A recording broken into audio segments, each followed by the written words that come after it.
شاهين، اتنين من عمالقة شعر العامية في الوطن العربي وفي مصر تحديدا. النهارده شاعرنا الحقيقة مش بس هيقول شعر، ومش بس هنتعرف على دواوينه، هو عنده 3 دواوين والديوان الرابع تحت الطبع، لا ده كمان عنده دراسة المفروض ان هي برضه هتصدر قريبا بيتحدث فيها عن عمالقة الأدب أو قامات الأدب المصري، متناول فيها الأديب الكبير الراحل خيري شلبي، متناول فيها صلاح جاهين، متناول عبد الرحمن الأبنودي، العديد من القامات الفكرية والثقافية في مصر متناولها في دراسة. هنتجول معاه بين شعره ونقف عند محطة الأبنودي وصلاح جاهين وخيري شلبي في كتابه اللي هيصدر قريبا. ضيفي وضيفكم الشاعر فتحي زيادة، اسمحوا لي أرحب بيه. صباح الخير. أهلا، صباح الخير. صالح. نبدأ بشعر الأول كده، نصبح على الناس بحاجة من دواوينك، وبعدين نشوف إيه موضوع الدراسة ونتجول في الدواوين اللي صدرت ولسه هتصدر. تمام. صباح المسك والعنبر، صباح يانع أخضر يطوف بدوحة الرفقاء. دعوني أسكب البوح هديلا يسكر الدوح، يرش السحر في الأرجاء. وأغزل من شعاع الشمس ديباجا لكم ورداء، فيا لا دهشة الحرف إذا ما صار أغنية ترددها شذا الأصداء.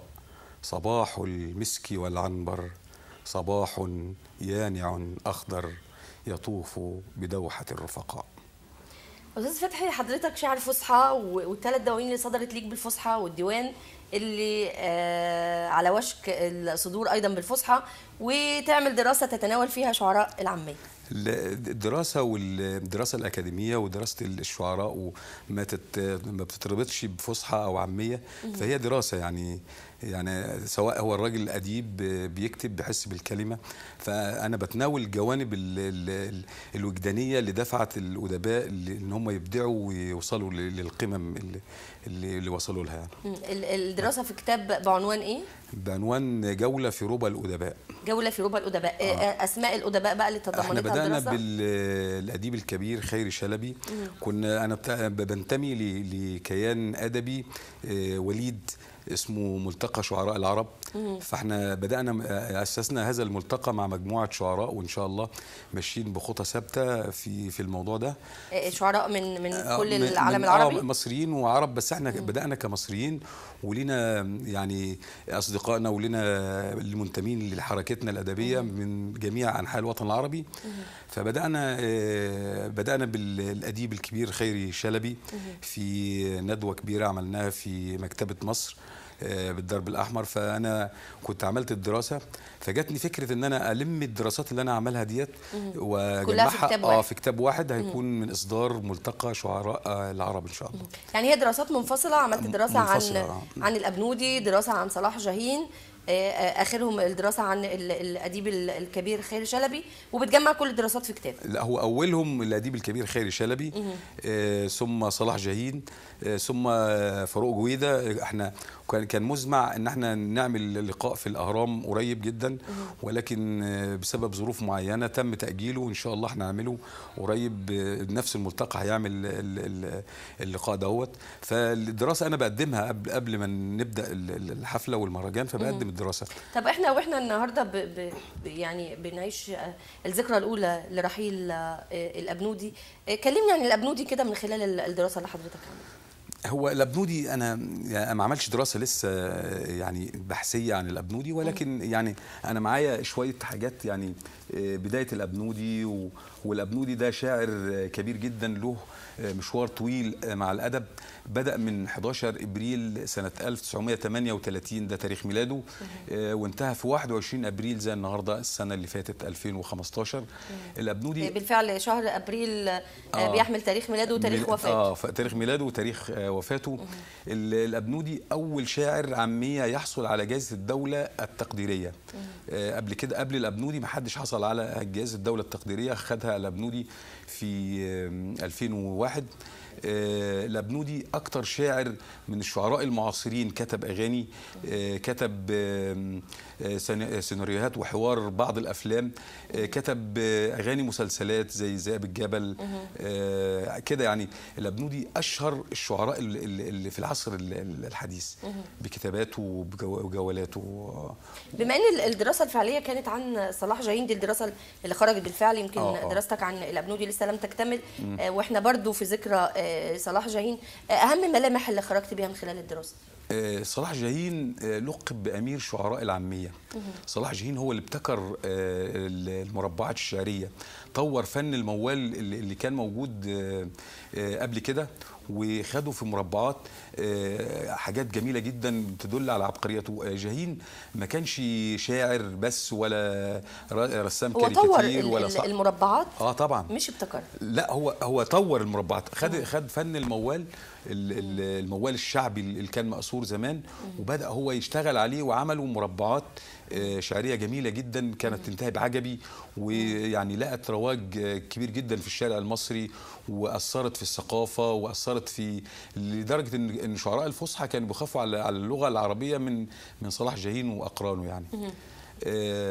نظرا لان العاميه كانت اسهل انتشار واسرع، اسهل انتشارا، وهو يعني مؤثر. يعني الكلمات، ما هو ممكن نلاقي النهارده في الميدان شعراء كتير جدا جدا، يعني الفيسبوك والنت والحاجات دي فتحت مجال كبير صحيح. جدا جدا لالاف لملايين الشعراء اللي بنلاقيهم عرب او مصريين، ولكن فين الكلمه المسموعه؟ فين هي الكلمه المؤثره اللي تاثر، اللي تخليك تقري له، واللي تخليك تتابعيه، تخليك تتحركي معاه؟ فكان برضو وسط معاصري جاهين كان علامة بارزة وعلامة مميزة جدا، والناس كانت بتتابعه، وأثر في الحركة الأدبية والثقافية المصرية تأثير كبير جدا. طب بما ان حضرتك بتقول ان مواقع التواصل الاجتماعي والإنترنت فتحت مجالات كتير للشعراء وادتهم الفرصة، نقدر نقول ان احنا عندنا أبنودي آخر وصلاح جاهين آخر ما بين كل هذا الكم من الشعراء ملايين. ولا لا تزال هذه العلامات لم يصل إلى مستواها؟ لا هي مصر ولادة، وطول ما في شمس وقمر وحياة وايام جديده، طول ما في ناس بتيجي احدث واحسن. ممكن نلاقي أبنودي بس مودرن، يعني حديث، نلاقي جاهين بس على احسن. في كتير جدا جدا بقابلهم في الساحه، يعني لا يقلوا عن الأبنودي ولا يقلوا عن جاهين ولا يقلوا عن امل دنقل والشعراء العظام الموجودين. بس عايزين تنقيب، عايزين يعني حد يطلعهم من المكان اللي موجودين فيها ويطلعهم ويلمعهم. الشعراء اللي متلمعين على الساحه هم اللي بيعرفوا يوصلوا.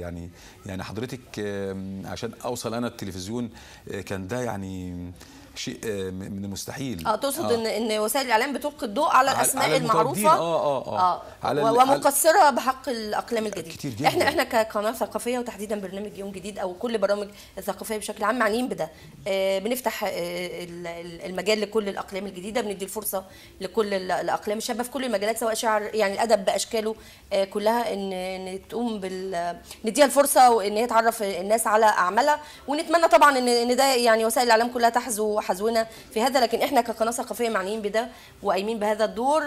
خليني اقف معاك وقفه شعر كده ونرجع نكمل كلامنا. أنا هقول أول حاجة لحبي الأول والأخير والممتد، حبي لمصر والظروف اللي هي بتمر بيها. فأنا كتبت هبدأ من ديواني الأخير اللي هو تحت الطبع، قصيدة بعنوان جذور صبابتي. في القلب صحراء وليل حالك ونخيلة راحت تطل على وجل، ورصاصة قد مزقت قلب الأمل، هبت بريح صرصر خلعت جذور صبابتي وصرت جحيما من قبل. فالقلب يعصر دمعه والطفل يوئد حلمه، والشيب يشكو بثه صبر جميل. كم من غراب سوف يبحث يا قبيل، كم من تراب سوف يطوي سوءة الصبح القتيل. وأنا ابن مصر، وأنا ابن مصر، نبتة من طينها، غرست عروقي بأرضها، وشربت شهد مروءتي من نيلها، وتبخترت أيامنا في عدوة الوادي العليل. لثم الفؤاد عبيرها بين الدروب، وسجدت في عينيها حبا قد تغلغل بالقلوب. في حضنها نحيا ونعشق حبها، لا تعترينا خسة في حبها ولغوب. عبق المساجد والكنائس قصة لن تنتهي، صلواتها مهج لنا في ظل دوحتها نؤوب. فلكم تقاسمنا الأماني أخوة، إن مسنا خطب جلل نسمو عن الأحقاد، نسمو كالنخيل. لن ينحني الحلم الذي نسعى إليه، ولن ينكس في ضمائرنا علم. وطني يمد ظلاله في مهجتي، ويهيم في درب الخلود ويبتسم، ونحن الخلود السرمدي، فلن ينكس في حنايانا علم. وعلى رباك لا ينام الليل شوقا، لا يمزقنا ملل، في القلب صحراء وليل حالك، ونخيلة راحت تطل على وجل. جميل. استاذ خيري، استاذ فتحي، ما جربتش يعني انا عارفه ان ليك كتابات بالعاميه، ليه ما جربتش تصدرها في ديوان؟ هو العاميه جميله جدا، بس انا عندي يقين ان العاميه تسمع.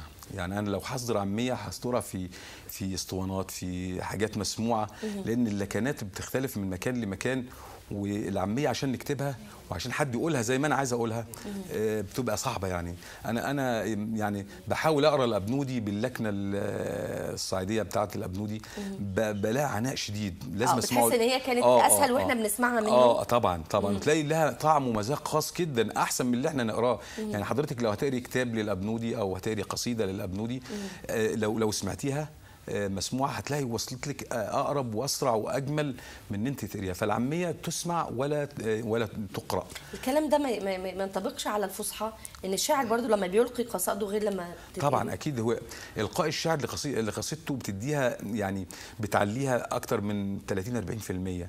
يعني القصيده جميله جدا، ولكن بالقائه هو، باحساس الشاعر اللي كتبها، ممكن باحساسه هو وبالقائه ممكن يعليها وممكن يخفضها. ممكن انا اكتب احمد شوقي ما كانش بيلقي شعره. في شعراء احمد شوقي كان يكتب الشعر وما كانش بيلقيه، لانهم صحيح. وفي ناس بتلقي بس فن القاء، بس القاء بس، فن القاء يخلي يعني القاء زي المسرح، زي القاء المسرح، ودي دراسه وعلم ومعروفه. اما الشاعر لما يلقي شعر ويحس بيه، فدي بيحلق في سماوات كبيره جدا يعني. طب ما بما اننا بقى بنسمع ناس، ما ممكن نسمعهم عاميه بقى، ايه رايك؟ انا كتبت قصيده عاميه اسمها الوليمه، بقول فيها: الروابي الخضر بتنادي النخيل، تحضن الفرحة اللي جاية مستحية، تستخبى في طوب محبة وصوت بهية، وفي عينيها شفت فرحة، شفت طرحة لفت الخصر النحيل. شوقي خدني قلت أسأل على الحكاية، أصل فرح وشوق بهية من البداية. قالت البيه الكبير أصله عازم ناس كتير، عنده لمة وعنده زحمة، عنده هيصة وعنده لحمة. وناس قالوا لي إن بهنا في قلبه رحمة، من حنيني وشوقي ليها كنت حاسة إن بيها راح أطير. رحت جايبة البت خضرة أخت مرسي جوز بديعة، قلنا نلمس حتة منها أو نشوفها على الطبيعة، أو نشم الريحة يمكن نروي شوقنا بالخديعة. صحت فيهم يا بنات ما تفكروش، الوليمة ليها ناس سيمة وقيمة، أصحاب عروش والمعالي والسيادة والكروش، والخدود بالدم ولعة في الوشوش، من عصارة دم أرضك يا بهية، أو خلاصة صبر وكفاح شقيانين. اسمعيني يا بهية عايز أقولك كلمتين، لقمة حاف وتكون هنية، وبق مية يروي شوق العطشانين. فضل من المولى علينا، وادعي ربك يراعينا، ويبقى قوتنا من شقانا وكددينا، صدقيني يا بهية الوليمة لهنسها الشبعانين. الله. استاذ فتحي، انت يعني من شويه تطرقت لفكره الفيسبوك ومواقع التواصل الاجتماعي ان هي فتحت فرص كتير للشباب، وايضا رحت الجانب من تأثير وسائل الاعلام بشكل عام في القاء الضوء على هذه الاقلام. شايف الموضوع له ايجابيات وله سلبيات؟ فكره الفضاء المفتوح لكل حد بيكتب يقول على نفسه شاعر، هل محتاجين فلتره؟ محتاجين كبار الشعراء ياخدوا بايد الشباب؟ يعني اذا كان الاعلام مقصر فكبار المثقفين والوجوه اللي حضرتك بتقول هي الوحيده اللي بيتم تسليط عليها الضوء من قبل وسائل اعلام مختلفه، هم دول المفروض عليهم دور تجاه الاقلام الجديده والشباب. هو احنا نبدا بالايجابيات. هو احنا لو اعتبرنا الفيسبوك سماء مفتوحه وجو صاخب وحاجات من كل صوب وحدب، ولكن انا ممكن يعني انا اصنفه ان هو بيعمل عمليه اعلاء او ترويح عن النفس. النفس البشريه بيكون مكبوت فيها مشاعر واحاسيس وحاجات كتير جدا جدا. هو ممكن الواحد يفك عن نفسه، وممكن الواحد يكتب اللي هو اللي بيجول في خاطره بدل ما يكبت نفسه. ده الايجابيه الوحيده للفيسبوك. فتلاقي يعني كتير جدا سيدات، اطفال، شيوخ، شباب. لا بتكلم في مجال الشعر تحديدا. انا بكلمك برضه في مجال الشعر. بيروح بيلقب نفسه شاعر ويكتب خواطر مدهوس فيها او مبعكك اللغه، مكسر في النحو والصرف والحاجات اللغويه، ولكن الميزه الوحيده ان هو بيفك بيها عن نفسه. ده الحاجه الوحيده. يعني اذا مواقع التواصل الاجتماعي اطلقت او ادت الفرصه لاطلاق التعبير يعني. اكيد. اما بقى السلبيات فيعني اصبحت كل واحد بيكتب ما يحلو له، مفيش رقابه. مثلا ممكن مبدع حقيقي يتوه في وسط الزحمه اللي موجوده على الفيسبوك، محدش بيعرف يفلتر او يعرف المبدع الحقيقي من غير الحقيقي، غير المبدعين انفسهم. يعني حضرتك لو دخلتي في الفيسبوك وكتبتي شاعر بس كلمه شاعر هتلاقي ملايين. صحيح. فمين هو الشاعر ومين مش شاعر؟ المتلقي العادي او الانسان العادي مش ما بيفرقش. هو بيسمع كلمه هي جت على هواه فبيقول لك ده الله ده جميل، لكن ما جتش على هواه. ازاي وهو اصلا هو الجمهور المستهدف لاي كاتب ولاي شاعر ولاي صاحب قصيده، هو هدفه في الاخر هذا المتلقي. ازاي مش هيفرق؟ يعني احنا بالعكس احنا بنعتمد في الاخر على ان الجمهور هو اللي هيقول ده شاعر ولا مش شاعر. انا بكلم حضرتك هيقبلوا او هيرفضوا. انا بكلم حضرتك على نوعين من المتلقي. متلقي مثقف متلقي تقصد الناقد اللي لا انا ما اقصدش هيقيم. لا انا ما اقصدش الناقد، لان الناقد اكاديمي. ده شريحه تانية خالص. الشعراء والنقاد دي شريحه تانية. ما انا بقول لك دول هم دول المرايه اللي بتعرفني ان انا بكتب ولا ما بكتبش. انا بتكلم على المتلقي العادي. فهم شريحتين. الشريحه الاولى المتلقي اللي مش فاضي، شغال الحياه والدنيا وما هوش مثقف ولا عايز يقرا اي كتب ولا اي حاجه خالص. بيبص بس على شكل البروفايل او على شكل الموضوع اللي الراجل هيكتبه. لو صدفته الجمله الاولانيه لقت حاجه في هواه في نفسه بيقراها، وساعات ما بيقراهاش ويروح عامل على لايك وخلاص على كده. المتلقي الثاني اللي هو المثقف تاه، يعني من كتر دوشه الكلمات وكم المكتوب. صحيح. يبقى بقى فكره انه دور النشر بقى تبتدي هي طبعا اللي تفتح الباب والطريق للاقلام الحقيقيه علشان ندي فرصه للشباب يكونوا موجودين على الساحه. انا بشكر حضرتك شكرا جزيلا استاذ فتحي زياده شاعر، وبانتظار العمل اللي بيضم رواد واسماء كتير من المثقفين والادباء. ان شاء الله تكون معانا بعد ما يصدر هذا الكتاب ان شاء الله. بشكرك مره ثانيه. شكرا. بشكركم مشاهدينا في ختام هذه الفقره، وده ختام فقرتنا النهارده. بكره يوم جديد وفريق عمل جديد، وهذه تحياتي والى اللقاء.